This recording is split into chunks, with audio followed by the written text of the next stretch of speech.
10월 28일 수요일, 오늘의 기도로 큐티 시작합니다. 하나님, 물질과 권력을 좇으며 방종하다가 몰락하는 인생이 되지 않기를 원합니다. 세상 것이 아무리 좋아 보여도 더 좋은 것이 기다리고 있음을 아는 천국 백성답게 살게 하소서. 심판날이 반드시 있음을 기억하고 행한 대로 보응하신 하나님 앞에 행실을 바르게 하도록 이끄소서. 예수님의 이름으로 기도드립니다. 아멘. 참된 왕의 능력으로 성취되는 심판 예언. 오늘의 찬송. 경배하 찬양 예배합니다. 찬양의 가사를 함께 읽습니다. 완전하신 나의 주 의의 길로 날 인도하소서.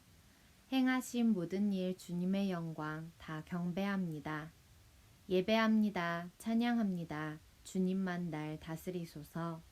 예배합니다. 찬양합니다. 주님 홀로 높임 받으소서. 아멘. 에레미야 51장 54절에서 64절 말씀. 바벨론으로부터 부르짖는 소리가 들리도다. 갈대아 사람의 땅에 큰 파멸의 소리가 들리도다. 이는 여호와께서 바벨론을 황폐하게 하사 그 큰 소리를 끊으심이로다. 원수는 많은 물같이 그 파도가 사나우며 그 물결은 요란한 소리를 내는도다. 곧 멸망시키는 자가 바벨론에 이르렀음이라. 그 용사들이 사로잡히고 그들의 활이 꺾이도다. 여호와는 보복의 하나님이시니 반드시 보응하시리로다. 만군의 여호와라 일컫는 왕이 이와 같이 말씀하시되 내가 그 고관들과 지혜 있는 자들과 도백들과 태수들과 용사들을 취하게 하리니 그들이 영원히 잠들어 깨어나지 못하리라. 만군의 여호와께서 이와 같이 말씀하시니라. 바벨론의 성벽은 회파되겠고 그 높은 문들은 불에 탈 것이며 백성들의 수고는 헛될 것이요 민족들의 수고는 불탈 것인즉 그들이 쇠잔하리라. 유다의 시드기야 왕 제4년에 마세야의 손자 네리야의 아들 스라야가 그 왕과 함께 바벨론으로 갈 때 선지자 에레미야가 그에게 말씀을 명령하니 스라야는 병창감이더라. 에레미야가 바벨론에 닥칠 모든 재난 곧 바벨론에 대하여 기록한 이 모든 말씀을 한 책에 기록하고 스라야에게 말하기를 너는 바벨론에 이르거든 삼가 이 모든 말씀을 읽고 말하기를 여호와여 주께서 이곳에 대하여 말씀하시기를 이 땅을 멸하여 사람이나 짐승이 거기에 살지 못하게 하고 영원한 폐허가 되리라 하셨나이다 하라 하니라. 너는 이 책 읽기를 다한 후에 책에 돌을 메어 유브라데 강 속에 던지며 말하기를 바벨론이 나의 재난 때문에 이같이 몰락하여 다시 일어서지 못하리니 그들이 피폐하리라 하라 하니라. 에레미야의 말이 이에 끝나니라. 아멘. 59절의 병참감은 군수물자를 관리하는 책임자를 일컫는 말입니다. 본문 해설. 반드시 임하는 보응. 51장 54절에서 58절에 관한 내용. 열방의 심판은 만군의 여호와요 왕이신 하나님이 주권적으로 행하시는 일입니다. 바벨론 심판에 대한 최종 선고가 내려집니다. 바벨론이 번창하면서 내던 교만의 소리가 침략자에게 짓밟히는 고통의 소리로 변할 것입니다. 원수가 큰 물결같이 사나운 소리를 내며 바벨론을 멸망시키기 위해 다가옵니다. 역사의 현장에서 들려오는 생생한 소리들은 바벨론 멸망의 긴박성을 느끼게 합니다. 바벨론 군사들이 사로잡히고 그들의 활이 꺾이고 난공불락의 성벽이 파괴되고 불에 탑니다. 바벨론의 무력한 멸망은 만군의 여호와라 일컫는 왕의 보응입니다. 이 세상 어떤 왕과 나라도 참된 왕이신 하나님을 이길 수도 그분의 통치를 벗어날 수도 없습니다. 잠시 멈추고 질문에 답해주세요. 만군의 여호와여 왕이신 하나님이 바벨론에 행하시는 보응은 어떠한가요? 위에서 두 번째 줄. 바벨론이 번창하면서 내던 교만의 소리가 침략자에게 짓밟히는 고통의 소리로 변할 것입니다. 원수가 큰 물결같이 사나운 소리를 내며 바벨론을 멸망시키기 위해 다가옵니다. 역사의 현장에서 들려오는 생생한 소리들은 바벨론 멸망의 긴박성을 느끼게 합니다. 바벨론 군사들이 사로잡히고 그들의 활이 꺾이고 난공불락의 성벽이 파괴되고 불에 탑니다. 왕이신 하나님의 통치를 의식하지 않고 내 마음대로 살면 어떻게 될까요? 이 세상의 어떤 왕과 나라도 참된 왕이신 하나님을 이길 수도 그분의 통치를 벗어날 수도 없습니다. 이 사실을 늘 기억하며 우리가 살아가기를 소망합니다. 바벨론의 영원한 종말 51장 59절에서 64절에 관한 내용. 열방을 향한 하나님의 심판 예언은 반드시 성취됩니다.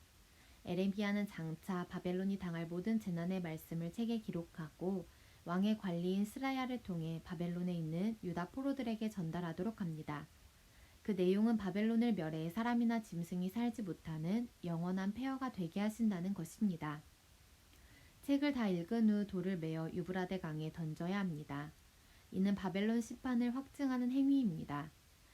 몰락한 바벨론은 다시 일어서지 못하고 역사에서 자취를 감출 것입니다. 요한계시록은 바벨론 멸망에 대해 큰 성 바벨론이 이같이 비참하게 던져져 결코 다시 보이지 아니하리로다 라고 기록합니다. 세상 나라는 최후 심판을 받으나 성도는 하나님 나라를 상속받고 그리스도와 함께 영원히 다스릴 것입니다. 잠시 멈추고 질문에 답해주세요. 에레미야가 스라야에게 책에 돌을 메어 유브라데 강에 던지라고 한 이유는 무엇인가요? 밑에서 6번째 줄. 이는 바벨론 심판을 확증하는 행위입니다.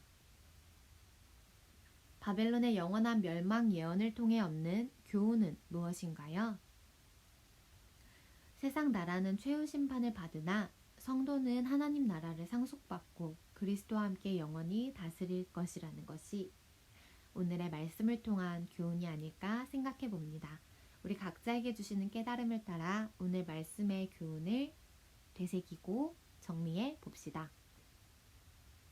묵상 에세이 불신앙의 최후 삶이 바닥부터 흔들릴 때 김동호.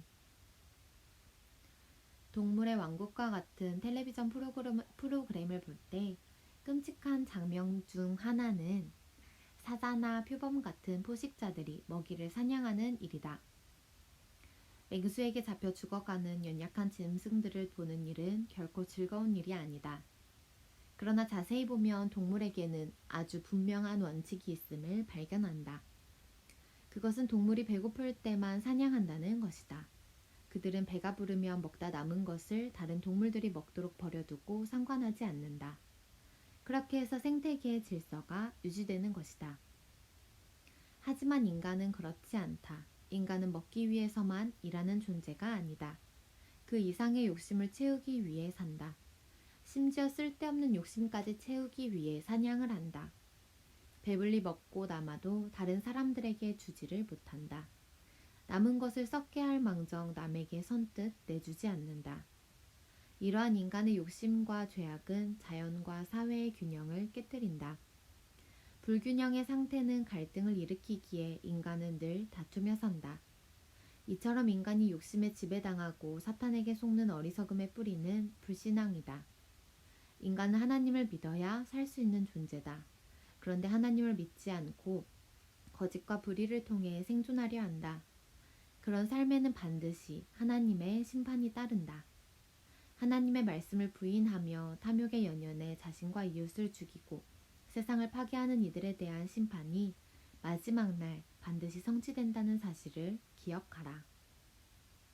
한절 묵상 에레미야 51장 61절에 관한 묵상.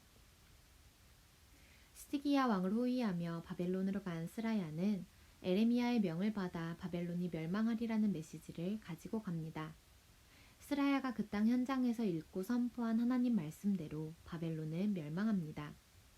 하나님은 전파자를 세워 심판 계획을 알리시고 열방의 하나님 소리가 들리게 하십니다. 온 세상에 천국 복음이 전파되면 이 세상의 끝이 옵니다. 온 땅에 들리는 하나님의 소리가 세상이 맞이할 미래입니다. 주님을 경배하지 않는 어떤 체제나 사상도 번영하거나 영속할 수 없다. 엘렌 로스. 오늘의 기도 드립니다. 하나님, 물질과 권력을 좇으며 방종하다가 몰락하는 인생이 되지 않기를 원합니다. 세상 것이 아무리 좋아 보여도 더 좋은 것이 기다리고 있음을 아는 천국 백성답게 살게 하소서. 심판날이 반드시 있음을 기억하고 행한 대로 보응하신 하나님 앞에 행실을 바르게 하도록 이끄소서. 예수님의 이름으로 기도드립니다. 아멘. 하나님 앞에 살아감을 기억하며 천국 백성답게 살아갑시다. 오늘의 큐티를 마칩니다. 감사합니다.